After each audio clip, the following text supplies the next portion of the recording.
கிறிஸ்துவுக்குள் அன்பான வேத ஆராய்ச்சி நேயர்களே, இன்பராம் இயேசுவின் இனிய நாமத்தில் உங்களை வாழ்த்துகிறோம். இந்த நாளிலும் நாம் மத்தேயு 3ஆம் அதிகாரம் 7ஆம் வசனம் முதல் 17ஆம் வசனம் வரை கற்றுக்கொள்ளப் போகிறோம். நாம் நம்மை ஆண்டவராகிய இயேசு கிறிஸ்துவோடு நம்மை எவ்வாறு அடையாளப்படுத்த வேண்டும்? பரிசுத்த ஆவியானவரின் பணி என்ன? இத்தனை கேள்விகளுக்கும் விடையை காண தொடர்ந்து நிகழ்ச்சியினை கேட்க உங்களை அன்புடன் அழைக்கிறோம். எங்களுக்கு அருமையான சகோதரனே, சகோதரியே, இந்த புதிய காலை வேளையிலே உங்களை சந்திக்க கர்த்தர் செய்த கிருபைக்காக அவரை துதிக்கிறோம். கடந்த நிகழ்ச்சியிலே யோவான் ஸ்நானகன் யூதேயாவின் வனாந்தரத்திலே வந்து மனம் திரும்புங்கள், பரலோக ராஜ்யம் சமீபித்திருக்கிறது என்று பிரசங்கித்தான் என்று சிந்தித்தோம். அந்நாட்களிலே எருசலேம் நகரத்தாரும் யூதேய தேசத்தார் அனைவரும் யோர்தானுக்கு அடுத்த சுற்றுப்புறத்தார் யாவரும் அவனிடத்திலே போய் பாவங்களை அறிக்கையிட்டு உண்மையாகவே மனம் திரும்பி ஞான ஸ்நானம் பெற்றார்கள் என்று சிந்தித்தோம். மத்தேயு 3ஆம் அதிகாரம் 7ஆம் 8ஆம் வசனங்களை பாருங்கள். பரிசேயரிலும் சதுசேயரிலும் அநேகர் தன்னிடத்தில் ஞான ஸ்நானம் பெறும்படி வருகிறதை அவன் கண்டு, விரியன் பாம்பு குட்டிகளே, வருங்கோபத்துக்கு தப்பிக்கொள்ள உங்களுக்கு வகை காட்டினவன் யார்? மனம் திரும்புதலுக்கு ஏற்ற கனிகளை கொடுங்கள். கவனித்தீர்களா? இப்பொழுது யோவான் ஸ்நானகனை தேடி யார் வருகிறார்கள்? சமுதாயத்திலே உயர்வான அந்தஸ்து பெற்ற இந்த மனிதர்களை யோவான் எப்படி வரவேற்கிறார் பார்த்தீர்களா? சற்றே கற்பனை செய்து பாருங்கள். அடுத்த ஞாயிற்றுக்கிழமை உங்கள் ஆலயத்திலே போதகர் எழும்பி விரியன் பாம்பு குட்டிகளே என்று சபையின் மூப்பர்களை பார்த்து அழைப்பார் என்றால், அதற்கு அடுத்த வாரமே அவர் புதிய ஒரு சபையை தேட வேண்டியதுதான். ஆம், உண்மையாகவே இது கடினமான வார்த்தைகள்தான். சமுதாயத்திலே மதிப்பும் மரியாதையையும் பெற்றிருந்த பரிசேயர்களையும் சதுசேயர்களையும் பார்த்துத்தான் யோவான் ஸ்நானகன் இவ்வாறு கூறினான். அவன் சொல்வது என்ன? வெறுமனை ஞானஸ்நானம் மட்டும் எடுத்தால் போதாது, உங்கள் வாழ்க்கையிலே மனம் திரும்புதலுக்கு ஏற்ற கனிகளை நீங்கள் கொடுக்க வேண்டும் என்கிறான். வசனம் 9, ஆபிரகாம் எங்களுக்கு தகப்பன் என்று உங்களுக்குள்ளே சொல்லிக்கொள்ள நினையாதிருங்கள். தேவன் இந்த கல்லுகளினாலே ஆபிரகாமுக்கு பிள்ளைகளை உண்டு பண்ண வல்லவராயிருக்கிறார் என்று உங்களுக்கு சொல்லுகிறேன். அருமையானவர்களே, மிக உறுதியான ஒரு வாக்கியத்தை இங்கே யோவான் ஸ்நானகன் சொல்லுகிறார். யூதேயாவிலேயே மிகவும் புகழ்பெற்ற ஒரு மனிதனாக மக்கள் அவரை ஏன் தெரிந்து கொள்ளவில்லை என்பதை இப்பொழுது நீங்கள் புரிந்து கொள்ளலாம். பரிசேயர் சதுசேயர் என்பவர்களின் வாழ்க்கை தேவனுக்கு உகந்தது அல்ல என்பதை அறிந்திருந்ததினாலே அத்தனை உறுதியோடும் தைரியத்தோடும் அவன் பேசினான். மத்தேயு 3ஆம் அதிகாரம் 10ஆம் வசனம், இப்பொழுதே கோடரியானது மரங்களின் வேர் அருகே வைத்திருக்கிறது. ஆகையால் நல்ல கனி கொடாத மரமெல்லாம் வெட்டுண்டு அக்கினியிலே போடப்படும். புதிய ஏற்பாட்டிலே கனி கொடுப்பதை குறித்து மிக அதிகமாக சொல்லப்பட்டிருக்கிறது. மரம் சரியான ஒரு மரமாய் இருக்குமென்றால் அது நல்ல கனிகளை கொடுக்க வேண்டும். கனி கொடுக்கும் மரம்தான் கனி கொடுக்க முடியும். இங்கே அவர் வேர் அருகே கோடரி வைக்கப்பட்டிருக்கிறது என்று சொல்கிறார். காரணம் என்ன? அந்த மரத்தை சீக்கிரமாக வெட்டுவார்கள், ஏனென்றால் அது கனி கொடுக்கவில்லை என்பதுதான் பொருள். மாமரம் மாம்பழங்களை கொடுக்கும், கொய்யாமரம் கொய்யா பழங்களை கொடுக்கும். ஆனால் அந்த மரங்கள் பழங்களை கொடுப்பதற்கு பதிலாக முட்களை கொடுக்குமென்றால் அது மாமரமும் அல்ல, கொய்யா மரமும் அல்ல. அப்படி என்றால் அது உண்மையாகவே வெட்டப்பட வேண்டும். வேரும் பழமும் எப்பொழுதும் இணைந்தே செல்கிறது. ஒரு மரம் நல்ல சரியான கனிகளை கொடுப்பதற்கு அதன் வேர் மிக மிக முக்கியமானது. இந்த காரியத்தை தான் யோவான் ஸ்நானகனும் இங்கே கூறுகிறார். பரிசேயர் சதுசேயருக்கு அவர் கொடுக்கிற எச்சரிப்பு என்ன தெரியுமா? தவறான மரங்கள், பயனற்ற மரங்கள் வெட்டப்பட்டு அக்கினியிலே போடப்படும் என்று எச்சரிக்கிறார். வசனம் 11, மனம் திரும்புதலுக்கென்று நான் ஜலத்தினால் உங்களுக்கு ஞான ஸ்நானம் கொடுக்கிறேன். எனக்கு பின் வருகிறவரோ என்னிலும் வல்லவராயிருக்கிறார். அவருடைய பாதரட்சைகளை சுமக்கிறதற்கு நான் பாத்திரன் அல்ல. அவர் பரிசுத்த ஆவியினாலும் அக்கினியினாலும் உங்களுக்கு ஞான ஸ்நானம் கொடுப்பார். யோவான் கூறிய இந்த வார்த்தை ஆரம்பமாகி 2000 ஆண்டுகள் ஆகிவிட்டது. பிரியமானவர்களே, இன்று நீங்களும் நானும் பரிசுத்த ஆவியானவரின் காலத்திலே தான் வாழ்ந்து கொண்டிருக்கிறோம். இந்த காலத்திலேயும் இயேசு கிறிஸ்து பரிசுத்த ஆவியினாலே ஞான ஸ்நானம் கொடுக்கிறார். அவர் 2வது வருகையிலே வரும்பொழுது அக்னியினாலே ஞான ஸ்நானம் கொடுப்பார். அக்னி என்று சொல்லும் பொழுது அது நியாய தீர்ப்பை குறிக்கிறது. சிலர் சொல்வார்கள், பெந்தேகோஸ்தே நாளிலே விசுவாசிகள் எல்லாரும் பரிசுத்த ஆவியினாலும் அக்கினியினாலும் ஞானஸ்நானம் பெற்றார்கள் என்றல்லவா நான் நினைத்தேன். ஏனென்றால் அவர்கள் மேலே அக்கினி போன்ற நாவுகள் இறங்கியதே என்று சொல்லலாம். சகோதரனை சகோதரியே, அப்படியென்றால் அப்போஸ்தலர் நடபடிகளின் புஸ்தகம் 2ஆம் அதிகாரம் 2, 3 வசனங்களை நீங்கள் மீண்டும் மீண்டும் வாசித்து பார்க்க வேண்டும். உங்களுக்காக ஒரு முறை கூட நான் அந்த வசனங்களை வாசித்து காட்டுகிறேன். அப்போஸ்தலர் 2ஆம் அதிகாரம் 2, 3 வசனங்கள். அப்பொழுது பலத்த காற்று அடிக்கிற முழக்கம் போல வானத்திலிருந்து சடுதியாய் ஒரு முழக்கம் உண்டாகி அவர்கள் உட்கார்ந்திருந்த வீடு முழுவதையும் நிரப்பிற்று. அல்லாமலும் அக்கினிமயமான நாவுகள் போல பிரிந்திருக்கும் நாவுகள் அவர்களுக்கு காணப்பட்டு அவர்கள் ஒவ்வொருவர் மேலும் வந்து அமர்ந்தது. கவனித்தீர்களா? அன்று காற்றடிக்கிற முழக்கம் போல ஒரு சத்தம் கேட்டது. அது மட்டுமல்ல, அக்கினிமயமான நாவுகளைப் போல பிரிந்திருக்கும் நாவுகள் அவர்களுக்கு காணப்பட்டது. ஆனால் அங்கே கண்கள் காணக்கூடியதாயும் காது கேட்கக்கூடியதாயும் ஒரு காரியம் நடைபெற்றது. எனவே பரிசுத்த ஆவியானவர் அன்று வந்தபொழுது அக்கினியினாலே கொடுக்கப்படும் ஞானஸ்நானம் நிறைவேறவில்லை. அக்கினியினாலே ஞானஸ்நானம் 2வது வருகையிலே தான் இடம்பெறும். பரிசுத்த ஆவியானவரின் இந்த நாட்களிலே பரிசுத்த ஆவியானவர் ஒவ்வொரு விசுவாசியின் மேலும் வருகிறார். சில விசுவாசிகள் மேலே மட்டுமல்ல, ஒவ்வொரு விசுவாசியையும் பரிசுத்த ஆவியினாலே அவர் ஞானஸ்நானம் கொடுக்கிறார்.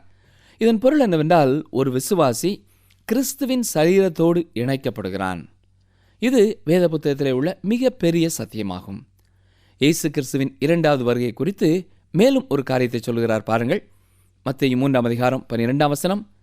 தூற்றுக்கூடை அவர் கையில் இருக்கிறது. அவர் தமது களத்தை நன்றாய் விளக்கி தமது கோதுமையை களஞ்சியத்தில் சேர்ப்பார். பதரையோ அவியாத அக்னியினால் சுட்டெரிப்பார் என்றான். மிக குறைந்த காலகட்டத்திலே, மிக குறைந்த வரிகளிலே யோவான் ஸ்நானகன் இயேசு கிறிஸ்துவின் முதல் வருகையையும் 2வது வருகையையும் தெளிவுபடுத்தி விடுகிறார். இப்பொழுது 13ஆம் வசனம். அப்பொழுது யோவானால் ஞானஸ்நானம் பெறுவதற்கு இயேசு கலிலேயாவை விட்டு யோர்தானுக்கு அருகே அவனிடத்தில் வந்தார். இது குறிப்பிடத்தக்க ஒரு சம்பவம். அருமையானவர்களே, இயேசு கிறிஸ்து ஏன் ஞானஸ்நானம் பெற வேண்டும்? வசனங்கள் 14, 15. யோவான் அவருக்கு தடை செய்து, நான் உம்மாலே ஞானஸ்நானம் பெற வேண்டியதாயிருக்க நீர் என்னிடத்தில் வரலாமா என்றான். இயேசு அவனுக்கு பிரதியுத்தரமாக, இப்பொழுது இடங்கொடு, இப்படி எல்லா நீதியையும் நிறைவேற்றுவது நமக்கு ஏற்றதாயிருக்கிறது என்றார். அப்பொழுது அவருக்கு இடம் கொடுத்தான். இயேசு கிறிஸ்து ஏன் ஞானஸ்நானம் பண்ணப்பட்டார்? இதற்கு பல விடைகள் இருக்கலாம். அதற்கான சரியான விடை அந்த வசனத்திலேயே காணப்படுகிறது. அதாவது, இப்படி எல்லா நீதியையும் நிறைவேற்றுவது நமக்கு ஏற்றதாயிருக்கிறது. அருமையான சகோதரனை சகோதரியே, இயேசு கிறிஸ்து தன்னை முழுமையாக மனுக்குலத்தோடு ஒரு மனிதனாக காண்பிக்க அவ்வாறு செய்கிறார். இதை குறித்து ஏசாயாவும் தீர்க்க தரிசனம் உரைத்திருக்கிறார். ஞாபகம் இருக்கிறதா? ஏசாயா 53ஆம் அதிகாரம் 12ஆம் வசனத்திலே அவர் அக்கிரமக்காரரிலே ஒருவராக எண்ணப்படுகிறார். இங்கே ராஜா தனது பிரஜைகளோடு கூட தன்னை அடையாளப்படுத்திக் கொள்கிறார். குறிப்பாக ஞானஸ்நானம் என்றாலே ஒரு அடையாளம்தான். தன்னை மனிதனோடு மனிதனாக அடையாளப்படுத்திக் கொள்ளும்படியாக இயேசு கிறிஸ்து ஞானஸ்நானம் பெற்றார். 2வதாக, நமக்கு ஒரு முன்மாதிரியை வைப்பதற்காக இயேசு கிறிஸ்து ஞானஸ்நானம் பெறவில்லை. கிறிஸ்து பரிசுத்தமானவராய் இருந்தார். அவர் மனம் திரும்ப வேண்டிய அவசியமே இல்லை. நீங்களும் நானும் தான் மனம் திரும்ப வேண்டும். அவர் பரிசுத்தராக, குற்றமற்றவராக, மாசற்றவராக, பாவிகளிலிருந்து பிரித்தெடுக்கப்பட்டவராய், வேறுபடுத்தப்பட்டவராய் இருந்தார். ஆனால் முழுமையாக தன்னை ஒரு மனிதனில் மனிதனாக காண்பிக்கவே அவர் ஞானஸ்நானம் பெற்றுக்கொண்டார்.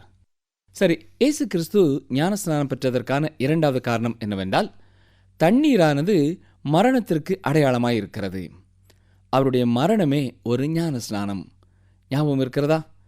யாக்கோபும் யோவானும் அவருக்கு வலதுபுறமும் இடதுபுறமும் அவருடைய ராஜ்யத்திலே வரும்பொழுது உட்கார வேண்டும் என்று விரும்பிய பொழுது இயேசு என்ன கேட்டார்? மத்தேயு 20ஆம் அதிகாரம் 22ஆம் வசனம். இயேசு பிரதியுத்தரமாக, நீங்கள் கேட்டுக்கொள்ளுகிறது இன்னது என்று உங்களுக்கு தெரியவில்லை. நான் குடிக்கும் பாத்திரத்தில் நீங்கள் குடிக்கவும், நான் பெறும் ஸ்நானத்தை நீங்கள் பெறவும் உங்களால் கூடுமா என்றார். அதற்கு அவர்கள் கூடும் என்றார்கள். அருமையானவர்களே, கவனித்தீர்களா? கிறிஸ்துவின் மரணமும் ஒரு ஞானஸ்நானம். எனக்காகவும் உங்களுக்காகவும் அவர் மரணத்திற்குள்ளே கடந்து சென்றார். இயேசு கிறிஸ்து ஞானஸ்நானம் பெற்றுக்கொண்டதற்கான 3வது காரணம், இந்த குறிப்பிட்ட நேரத்திலே அவருடைய ஆசாரிய பணிக்கென்று அவர் பிரித்தெடுக்கப்படுகிறார். அவருடைய போதக பணிக்காக பரிசுத்த ஆவியானவர் அப்பொழுது அவர் மேல் வந்து இறங்கினார். அவருடைய ஒவ்வொரு செயலும் பரிசுத்த ஆவியானவரின் வல்லமையினாலே செய்யப்பட்டது. 2 கொரிந்தியர் 5:21 பாருங்கள். நாம் அவருக்குள் தேவனுடைய நீதியாகும்படிக்கு பாவம் அறியாத அவரை நமக்காக பாவமாக்கினார். பாவம் அவர் மேலே வைக்கப்பட்டது. அவரிலே பாவம் இல்லை. என்னுடைய பாவமும் உங்களுடைய பாவமும் தான் அவர் மேலே வைக்கப்பட்டது. அவருக்குள் பாவம் வைக்கப்படவில்லை. இந்த வேறுபாட்டை நீங்கள் புரிந்திருப்பீர்கள் என்று நினைக்கிறேன். எனவேதான் நானும் நீங்களும் அவரோடு ஒன்றுபடுத்தி நம்மை சிந்திக்கும் பொழுது நாம் மீட்கப்பட்டவர்களாகிறோம். அவர் நம்மோடு தம்மை ஒன்றுபடுத்தி காட்டுவதற்காக ஞானஸ்நானம் பெற்றுக்கொண்டார். எனவேதான் பேதுரு கூறும் பொழுது நாம் ஞானஸ்நானத்தின் மூலமாக மீட்கப்படுகிறோம் என்று சொல்லுகிறார். இதை 1 பேதுரு 3:21 பார்க்கலாம். சரி, அது எப்படி நடைபெறுகிறது? ஆண்டவராகிய இயேசு கிறிஸ்துவோடு நம்மை அடையாளப்படுத்துவதன் மூலமாக நடைபெறுகிறது. நாம் மீட்கப்படுதல் என்றால் நாம் கிறிஸ்துவுக்குள் இருப்பது. நாம் எப்படி இயேசு கிறிஸ்துவுக்குள்ளே செல்ல முடியும்? அதுதான் பரிசுத்த ஆவியானவரின் ஞானஸ்நானத்தின் மூலமாக தண்ணீரினாலே ஞானஸ்நானம் பெறுவதை நான் விசுவாசிக்கிறேன். ஏனென்றால் அதன் மூலமாகவே நான் கிறிஸ்துவோடு ஐக்கியப்பட்டவனாய் இருக்கிறேன் என்பதை வெளி உலகத்திற்கு காட்டுகிறோம். யோவான் 6:37 இயேசு கிறிஸ்து என்ன சொன்னார்? என்னிடத்தில் வருகிறவனை நான் புறம்பே தள்ளுவதில்லை. நாம் உணர்ந்து கொள்ள வேண்டிய ஒரு உண்மை சத்தியம் என்னவென்றால், நாம் இயேசு கிறிஸ்துவோடு நம்மை ஒன்றுபடுத்தி சிந்திக்க வேண்டும். இயேசு கிறிஸ்துவோடு நம்மை ஒன்றுபடுத்துவது பரிசுத்த ஆவியானவரின் பணியாயிருக்கிறது. இதற்கான வெளிப்பிரகாரமான அடையாளம்தான் ஞானஸ்நானம்.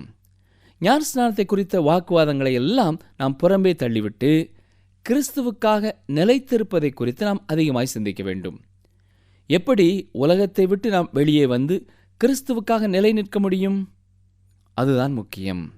வசனம் 15 திரும்ப வாசிக்கிறேன். இயேசு அவனுக்கு பிரதியுத்தரமாக, இப்பொழுது இடங்கொடு, இப்படி எல்லா நீதியையும் நிறைவேற்றுவது நமக்கு ஏற்றதாயிருக்கிறது என்றார். அப்பொழுது அவருக்கு இடம் கொடுத்தான். தொடர்ந்து 16, 17 வாசிக்கிறேன். இயேசு ஞானஸ்நானம் பெற்று ஜலத்திலிருந்து கரை ஏறின உடனே இதோ வானம் அவருக்கு திறக்கப்பட்டது. தேவ ஆவி புறாவை போல இறங்கி தம்மேல் வருகிறதை கண்டார். அன்றியும் வானத்திலிருந்து ஒரு சத்தம் உண்டாகி, இவர் என்னுடைய நேசகுமாரன், இவரில் பிரியமாயிருக்கிறேன் என்று உரைத்தது. இங்கே நாம் திருத்துவ தேவனின் வெளிப்பாட்டை பார்க்கிறோம். இயேசு கிறிஸ்து தண்ணீரிலிருந்து கரையேறின உடனே பரிசுத்த ஆவியானவர் புறாவை போல இறங்கும் பொழுது பிதா பரலோகத்திலிருந்து பேசுகிறார். என்ன சொல்கிறார்? இவர் என்னுடைய நேசகுமாரன், இவரில் பிரியமாயிருக்கிறேன் என்று சொல்கிறார். இப்பொழுது ராஜாதி ராஜாவான இயேசு கிறிஸ்து மனுக்குல மக்களோடு தன்னை ஒன்றுபடுத்திக் கொள்கிறார். சரி, இப்பொழுது நாம் மத்தேயு 4 கடந்து செல்கிறோம்.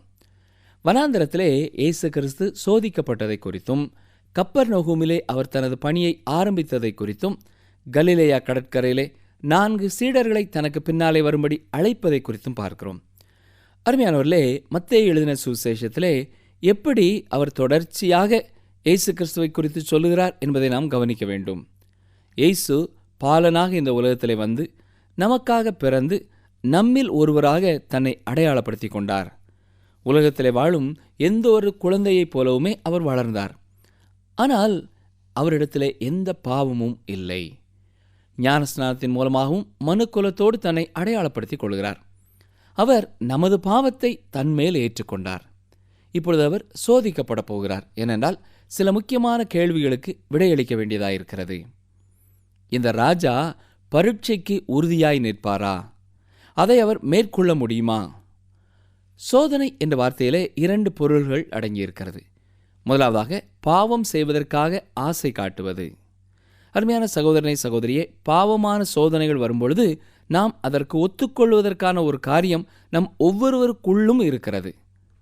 ஆனால் இயேசு கிறிஸ்துவை பொறுத்தமட்டிலேயும் அப்படி இல்லை.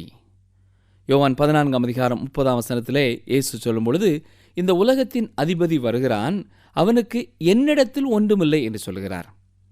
எபிரேயர் 7:26 பாருங்கள். பரிசுத்தரும் குற்றமற்றவரும் மாசில்லாதவரும் பாவிகளுக்கு விலகினவரும் என்று அங்கே இயேசு கிறிஸ்துவை குறித்து வாசிக்கிறோம். எனவே பிரியமானவர்களே, இயேசு கிறிஸ்துவுக்கு வரும் சோதனையும் வித்தியாசமானதாக இருக்க வேண்டும். நமக்கு வருகிற சோதனையை விட பெரிய சோதனையாக அது இருக்க வேண்டும். இரண்டாவதாக, சோதனை என்று சொல்லும் பொழுது யாக்கோபு 1:13 தேவன் யாரையும் பொல்லாங்கினாலே சோதிக்கிறவர் அல்ல என்றாலும், ஆதியாகமம் 21:1 நாம் பார்க்கும் பொழுது கர்த்தர் ஆபிரகாமை சோதித்தார் என்று வாசிக்கிறோம். அங்கே தேவன் ஆபிரகாமின் விசுவாசத்தை பரிசோதித்தார். இப்பொழுது இயேசு கிறிஸ்துவும் பரிசோதிக்கப்பட வேண்டியவராயிருக்கிறார். இயேசு கிறிஸ்து விழுந்து போவதற்கான வாய்ப்பு இருக்கிறதா? இல்லவே இல்லை. அவர் விழுந்து போக முடியாது. இயேசு கிறிஸ்து விழுந்து போகக்கூடியவராய் இருந்தால் எனக்கும் உங்களுக்கும் ஒரு உறுதியான நிச்சயமான இரட்சகர் ஒருவரும் இல்லை. ஒருவேளை நீங்கள் கேட்கலாம், இயேசு கிறிஸ்து விழுந்து போக மாட்டார் என்று சொல்கிறார்களே, அப்படி என்றால் அவருக்கு வந்த சோதனையானது உண்மையான சோதனையாக இருந்ததா என்று கேட்கலாம். அருமையான சகோதரனே, சகோதரியே, எனக்கும் உங்களுக்கும் வருகிறதை விட மிக பெரிய சோதனை அவருக்கு வந்த சோதனை. இன்றைக்கு ஒவ்வொரு நாளும் எத்தனையோ புதிய புதிய வாகனங்கள் வெளியே வருகிறது. அப்படி வரும் வாகனங்கள் பரிசோதிக்கப்பட வேண்டியது இருக்கிறது. ஒவ்வொரு வைரமும் அது உண்மையான வைரம்தான், அது போலி அல்ல என்பது பரிசோதிக்கப்பட வேண்டியதாயிருக்கிறது. அதே போலத்தான் ஆண்டவராய் இயேசு கிறிஸ்துவும் தான் யாரென்று அவர் தன்னை குறித்து சொன்னாரோ அவர் அப்படிப்பட்டவர்தான் என்பதை வெளிப்படுத்த வேண்டியதாக இருக்கிறது. அதற்குத்தான் அவருக்கு பரீட்சை. உதாரணம் ஒன்றை சொல்கிறேன், கவனியுங்கள். ஒரு ஆற்றுக்கு குறுக்காக ஒரு பாலம் அமைத்து ரயில் பாதை போடும் பொழுது ஆட்களை ஏற்றிச் செல்லும் ரயிலை அனுப்பும் முன்னதாக மிக கனமான 2 ரயில் இன்ஜின்களை அந்த பாலத்தின் மேலே அனுமதித்து நடு பாலத்திலே சற்று நேரம் நிறுத்தும்படியாக செய்து அதன் உறுதியை பரிசோதிப்பார்களாம். இந்த காரணத்திற்காகவே இயேசு கிறிஸ்துவும் பரிசோதிக்கப்பட்டார். அதாவது அவர் குற்றமற்றவர், அவர் உடைந்து போக முடியாதவர். இதை உறுதி செய்வதற்காக, இதை வெளிப்படுத்துவதற்காக அவர் சோதிக்கப்பட்டார். அவருக்கு வந்த சோதனை நமக்கு வரக்கூடிய சோதனையை விட மிகவும் பெரியது. நாம் தாங்கக்கூடிய சோதனையின் அளவு என்று ஒன்று உண்டு. நம்மில் எவருமே ஒரு குறிப்பிட்ட அளவிற்கு மேலாக சோதிக்கப்பட முடியாது. இயேசு கிறிஸ்துவுக்கு அந்த சோதனை மிக பெரிதாக இருந்தாலும் அதன் அழுத்தம் தொடர்ந்து அதிகரிக்கிறதா இருந்தாலும் அவர் விட்டு கொடுக்கவில்லை. 5 கிலோ எடையுள்ள மீனை பிடிக்கக்கூடிய ஒரு தூண்டிலே 10 கிலோ எடையுள்ள ஒரு மீன் வருமென்றால் தூண்டில் கம்பு ஒடிந்து போகும். அதே போலத்தான் அருமையான சகோதரனை, சகோதரியே, இயேசு கிறிஸ்துவின் சோதனை குறித்து ஆர்வம் தரக்கூடிய ஒரு காரியம் என்னவென்றால், அது ஏதேன் தோட்டத்திலே ஏவாளுக்கு வந்த சோதனையை ஒப்பிடக்கூடிய ஒன்றாகவே இருக்கிறது. இயேசு கிறிஸ்து வனாந்திரத்திலே பரிசோதிக்கப்பட்டார். ஆனால் ஏவாள் ஏதேன் தோட்டத்திலே சோதிக்கப்பட்டாள். தொடர்ந்து இதை குறித்து நாம் அடுத்த நிகழ்ச்சியிலே சிந்திப்போம். அருமையானவர்களே, நாம் இன்று கேட்டது போல ஆண்டவராய் இயேசு கிறிஸ்து பரிசுத்த ஆவியினாலே இந்நாட்களிலே நமக்கு ஞான ஸ்நானம் கொடுக்கிறார். விசுவாசிகளுக்குள்ளே பரிசுத்த ஆவியானவர் வந்து தங்குவதனாலே நாம் இயேசு கிறிஸ்துவோடு ஐக்கியப்பட்டவர்களாய் காணப்படுகிறோம். 2வது வருகை நேரத்திலே அவர் அக்கினியினாலே ஞான ஸ்நானம் கொடுப்பார். அது மட்டுமல்ல, ஞான ஸ்நானத்தை குறித்த கருத்து வேறுபாடுகளை பெரிதுபடுத்தி அதை குறித்து வாக்குவாதம் செய்வதற்கு நம்முடைய நேரத்தை செலவு செய்வதை விட கிறிஸ்துவுக்காக உறுதியாக நிலைத்திருப்பதற்கு முக்கியத்துவம் கொடுத்து மனிதர்களை கர்த்தருக்குள்ளே கட்ட வேண்டியது மிகவும் முக்கியமான பொறுப்பு.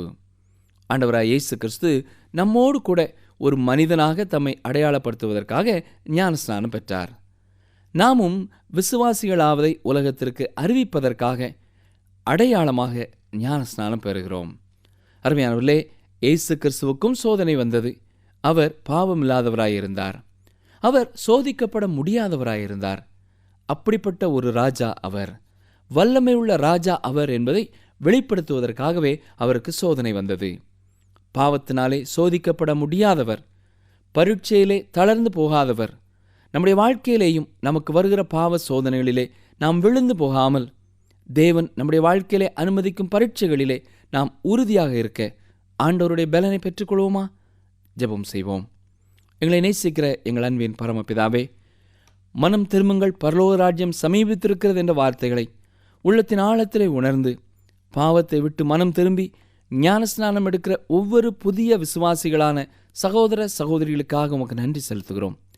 அவர்களுடைய வாழ்க்கையிலே ஞான ஸ்நானத்திற்கு பின்னரும், ஆண்டவரே, சோதனைகள் வரும்பொழுது சோர்ந்து போய்விடாதபடி உம்மை சார்ந்து கொண்டு உம்முடைய பலத்தினாலே வெற்றியின் மேலே வெற்றியை அனுபவிக்க நீரே கிருபை செய்யும். அவர்களை பரிசோதிக்கும்படியாக நீர் அனுமதிக்கிற அழுத்தங்களிலே அவர்கள் உம்மிலே உறுதியானவர்களாய் நிலை நிற்க, விசுவாசத்திலே பலப்பட கர்த்தர்தாமே கிருபை செய்யும். இயேசு கிறிஸ்துவின் இன்ப நாமத்தினாலே தாழ்மையோடு ஜெபிக்கிறோம் பிதாவே, ஆமேன். ஒரு விசுவாசி எவ்வாறு கிறிஸ்துவின் சரீரத்தோடு இணைக்கப்படுகிறான்? யோவான் ஸ்நானகன் எவ்வாறு இயேசுவின் முதலாம் வருகையையும் இரண்டாம் வருகையையும் தெளிவுபடுத்துகிறான்? இயேசு கிறிஸ்து தன்னை முழுமையாக மனுகுலத்தோடு மனிதனாக காண்பிக்க என்ன செய்தார் என்பதை கற்றுக்கொண்டோம். அடுத்த நிகழ்ச்சியில் நாம் வனாந்திரத்திலே இயேசு எவ்வாறு சோதிக்கப்பட்டார், கப்பர்நகூமிலே அவர் தனது ஊழியத்தை எவ்வாறு துவங்கினார், கலிலேயா கடற்கரையிலே சீடர்களை அழைத்த விதத்தை குறித்தும், சோதனை என்ற வார்த்தையில் அடங்கியிருக்கும் பொருள் என்ன, இயேசு கிறிஸ்துவுக்கு வந்த சோதனை எப்படிப்பட்டது என்று நாம் கற்றுக்கொள்ள இருக்கிறோம்.